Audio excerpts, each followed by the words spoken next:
बेटियों की, जो जंगल से गुजरने वाले मुसाफिरों को छल कपट से लूटकर उनका कत्ल कर देती। पर फिर एक दिन एक ऐसा मुसाफिर आया जिससे उन सब की जिंदगी बदल गई। एक गुस्सैल राजा ने अपने पुत्र के किसी दोष के कारण उसे देश निकाला दे दिया। राजकुमार ने दुखी मन से अपने गुजारे के लिए 4 लाल और कुछ स्वर्ण भी अपने साथ ले लिए और भरे हृदय से अपने पिता का महल छोड़ दिया। चलते चलते वो जब शहर से कुछ दूर पहुंचा तो उसे एक साधु का आश्रम दिखाई दिया। राजकुमार उस साधु को दंडवत प्रणाम करके एक तरफ बैठ गया। जब साधु ने उसकी मायूस शक्ल और देह पर कीमती वस्त्र देखे तो साधु ने उससे पूछा, बच्चा तुम कौन हो और यहाँ कैसे आए? राजकुमार बोला, महाराज मैं राजा चंद्रगुप्त का पुत्र महेंद्रगुप्त हूँ। मुझे मेरे पिता ने देश निकाला दे दिया है, इसीलिए मैं परदेश जा रहा हूँ। रास्ते में आपका आश्रम दिखाई दिया तो मेरे मन में आया कि आपके भी दर्शन करता चलूं। साधु ने महेंद्रगुप्त की बात सुनकर कहा, वत्स तुम नेक इंसान हो और परदेश जा रहे हो, इसलिए मैं तुम्हें 4 बातें बताता हूँ। तुम उन बातों पर अमल करना। परदेश में ये बातें तुम्हारे अवश्य ही काम आएंगी। पहली यह कि परदेश में एक से भले 2 होते हैं। दूसरी यह कि परदेश में दूसरे के हाथ का बना खाना मत खाना, अगर खाना भी पड़े तो पहले किसी जानवर को खिला देना। तीसरी बात यह कि परदेश में किसी दूसरे की बिछाई हुई चारपाई पर मत सोना, अगर सोना भी हो तो पहले बिस्तर को अच्छी तरह झाड़ लेना। चौथी बात यह कि यदि कहीं शत्रुओं के फंदे में फंस जाओ तो जहाँ तक हो सके नरमी और ज्ञान की बातें सुनाकर अपना उद्देश्य प्राप्त करना। साधु ने कहा, मेरी ये 4 बातें हमेशा याद रखना। साधु की बातें सुन साधु को प्रणाम कर राजकुमार परदेश चल पड़ा। जब चलते चलते बहुत दिन बीत गए तो वह एक जंगल में पहुंचा। वहां उसने देखा कि एक चील एक कछुए के बच्चे को लेकर उड़ी जा रही है। संयोगवश बच्चा उस चील के पंजे से निकलकर गिर गया। महेंद्रगुप्त ने कछुए के तड़पते हुए बच्चे को देखा तो उसे बड़ी दया आई। उसने मन में सोचा कि इस बच्चे को पालना चाहिए। इस बच्चे को पालने से 2 बातें होंगी। पहली तो यह कि इस बच्चे के प्राण बच जाएंगे और दूसरी यह कि साधु द्वारा कही गई पहली बात भी पूरी हो जाएगी कि सफर में 1 से भले 2 होते हैं और इससे बातें करते हुए दिन भी आसानी से बीतेंगे। यह सब सोचकर महेंद्रगुप्त ने बच्चे को अपने साथ ले लिया। अब सफर में उसके साथ वह कछुए का बच्चा भी हो लिया। कुछ दिन के सफर के बाद राजकुमार को एक अच्छा सा स्थान दिखाई पड़ा। उस स्थान पर पहुंचकर उसने कुछ खाया पिया और फिर कछुए के बच्चे से बोला, तुम यहाँ बैठे रहना, मैं जरा थोड़ी देर सो लूं। यह कहकर महेंद्रगुप्त एक पेड़ के नीचे सो गया। उसी पेड़ के ऊपर एक सांप और एक कौवा रहते थे। उन दोनों का यह दस्तूर था कि जब कोई मुसाफिर उस पेड़ के नीचे ठहरता तो सांप उसे डस लेता और कौवा उसकी आंखें निकाल लेता। नाग ने जब सोते हुए मुसाफिर को देखा तो पेड़ के नीचे उतरा और राजकुमार को डस लिया। सांप के डसते ही तुरंत राजकुमार के प्राण पखेरु उड़ गए। कुछ देर में जब कछुए की नजर महेंद्रगुप्त पर पड़ी तो वह उसे मरा देखकर बहुत घबराया और महेंद्रगुप्त के ऊपर बैठकर रोने लगा। तभी कौवा भी पेड़ से नीचे उतरा और ज्यों ही उसने महेंद्रगुप्त की आंखें निकालनी चाही त्यों ही कछुए ने झपटकर कौवे की गर्दन को मुंह से पकड़ लिया। कौवे ने बहुत जोर लगाया मगर कछुए ने उसे नहीं छोड़ा। तब कौवे ने सांप को पुकारा। कौवे की आवाज सुनकर सांप आ गया। उसने बड़े जोर से कछुए की पीठ पर डंक मारा परंतु कछुए ने अपना मुंह भीतर कर लिया। सांप ने कई बार कछुए की पीठ पर डंक मारा किंतु हर बार कछुआ अपना मुंह अंदर कर लेता। जब सांप का कछुए पर बस नहीं चला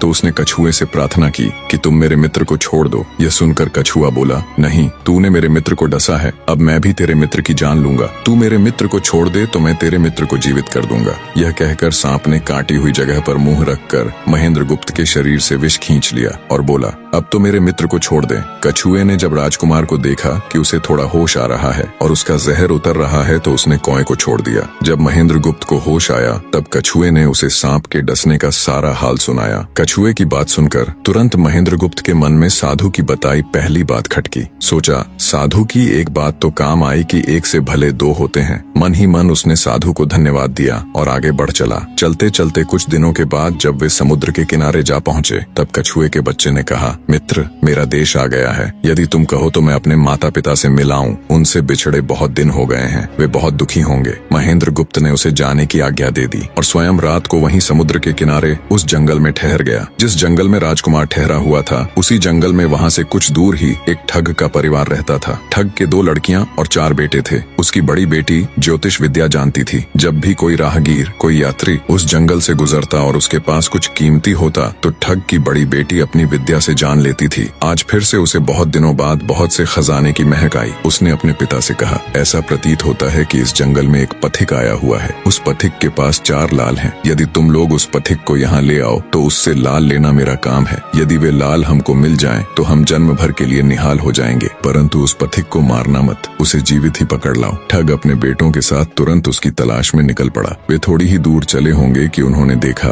एक आदमी एक पेड़ के नीचे सो रहा है। उसे देखकर उन्होंने सोचा कि यह वही पथिक हो सकता है जिसके पास लाल है। वे उसे पकड़कर ले गए और अपनी बड़ी बेटी के हवाले करके बोले, इससे लाल निकलवाना अब तेरा काम है। ठग की बड़ी बेटी ने पूरे आश्वासन के साथ कहा, तुम लोग चिंता मत करो, मैं इससे लाल निकलवा लूंगी। ठग की छोटी बेटी ने जब महेंद्रगुप्त को देखा तो वह दिलोजान से उस पर मोहित हो गई। पहली ही नजर में वो अपना दिल उस नौजवान राजकुमार को दे बैठी। भाइयों के डर से कुछ कह तो न सकी, लेकिन मन ही मन उसको बचाने की युक्ति सोचने लगी। कुछ देर बाद ठग की बड़ी बेटी ने खाना बनाया और उसमें जहर मिला दिया। वही खाना उसने महेंद्रगुप्त को परोस दिया। जब थाली महेंद्रगुप्त के सामने आई तो उसने खाने के लिए निवाला तोड़ जैसे ही उसे खाने को हुआ तभी उसे साधु की कही गई दूसरी बात याद आई। उसने थाली में से थोड़ा सा भोजन निकालकर कुत्ते के सामने डाल दिया। जैसे ही उस खाने को कुत्ते ने खाया वो तुरंत मर गया। यह देखकर महेंद्रगुप्त ने भोजन नहीं किया। उसने अपने मन में सोचा कि साधु की दूसरी बात भी काम आई। अपनी इस चाल को असफल होते देखकर ठग की बड़ी बेटी को गुस्सा तो बहुत आया, पर वो अपने गुस्से को अंदर ही अंदर पी गई। उसने महेंद्रगुप्त के सोने के लिए पलंग तैयार करवाया और उससे कहा, जाओ पथिक, ऊपर के कमरे में तुम्हारे लिए पलंग तैयार करवा दिया है, अब तुम आराम करो। कई दिनों की सफर की यात्रा के कारण थका हुआ राजकुमार जब ऊपर आया तो उसे बढ़िया धुली हुई चादर पलंग पर बिछी हुई दिखाई दी। सोचा जो हुआ सो हुआ, कई दिनों के बाद चैन की नींद तो सोने को मिलेगी। वो जैसी ही पलंग पर बैठने को हुआ तो उसे साधु की तीसरी बात याद आई कि परदेश में हमेशा बिस्तर को झाड़कर सोना। जैसे ही उसने बिस्तर को झाड़ा तो उसके होश उड़ गए। वो बिस्तर एक कच्चे सूत से तैयार किया गया था जिसके नीचे आग का कुआं था। महेंद्रगुप्त ने देखा कुएं के अंदर बड़े बड़े आग के अंगार धधक रहे हैं। सोचा साधु की तीसरी बात भी काम आई। उसने एक बार फिर मन ही मन साधु का धन्यवाद किया और पास पड़ी एक टूटी हुई चारपाई पर लेट गया। थोड़ी देर पहले जो राजकुमार चैन की नींद लेने की सोच रहा था,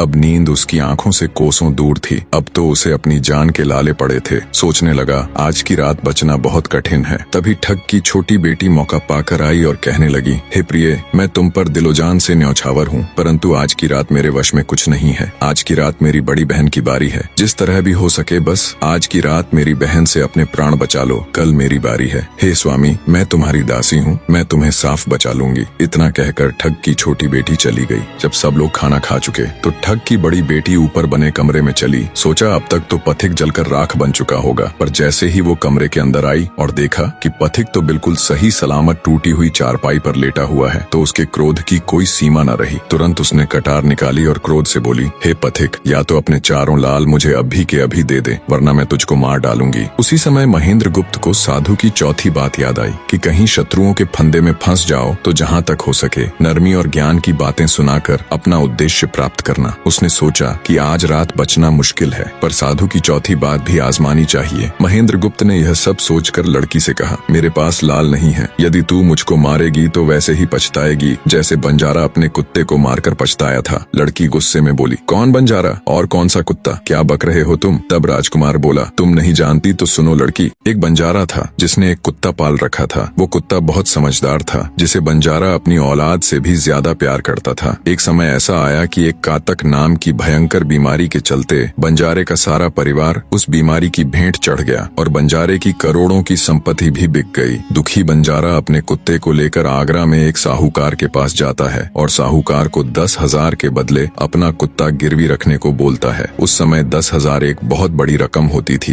पहले तो बनिए ने बंजारे को मना कर दिया, पर फिर कुछ सोचकर उसने बंजारे को 10,000 रुपए दे दिए। कुछ ही समय बीता था कि एक रात सेठ के घर डाकू घुस गए। बंजारे का कुत्ता सब हरकत देख रहा था। सोचा भौंकूंगा तो परिवार के सब लोग उठ जाएंगे और ये डाकू उनका भी कत्ल कर देंगे। वो चुपचाप बस उनको देखता रहा। जब डाकू सेठ के घर चोरी किए हुए धन को लेकर चल पड़े तो कुत्ता चुपचाप उनके पीछे पीछे हो लिया। सेठ के पास इतना धन था कि डाकू उसे निकाल तो लाए, पर अब उनसे वो लेकर चला भी नहीं जा रहा था। दिन भी निकलने के करीब हो चला था। डाकुओं ने सोच विचार कर उस धन को एक तालाब के अंदर छिपा दिया। सोचा बाद में आराम से निकाल ले जाएंगे। कुत्ता डाकुओं की सब करामात देख चुपचाप वापस घर चला गया। सुबह हुई तो सेठ के घर कोहराम मच गया। पता चला कि चोर सारा धन निकाल ले गए। सेठ का रो रो कर बुरा हाल था। आसपास के लोग उसे दिलासा दे रहे थे। सेठ ने रोते रोते कहा, मैंने सुना था बंजारे का कुत्ता बहुत समझदार है, पर ये नमक हराम तो एक बार भौंका तक नहीं। तभी बंजारे का कुत्ता उस सेठ की धोती पकड़कर खींचने लगा। कुत्ते की हरकत देख पास खड़े एक समझदार व्यक्ति ने सेठ से कहा, सेठ जी, ये कुत्ता कुछ कहना चाहता है, हमें इसकी सुननी चाहिए। और सभी लोग कुत्ते के पीछे पीछे हो लिए। सबको लेकर कुत्ता उसी तालाब के पास पहुंच गया जहां रात को डाकुओं ने सारा धन छिपाया था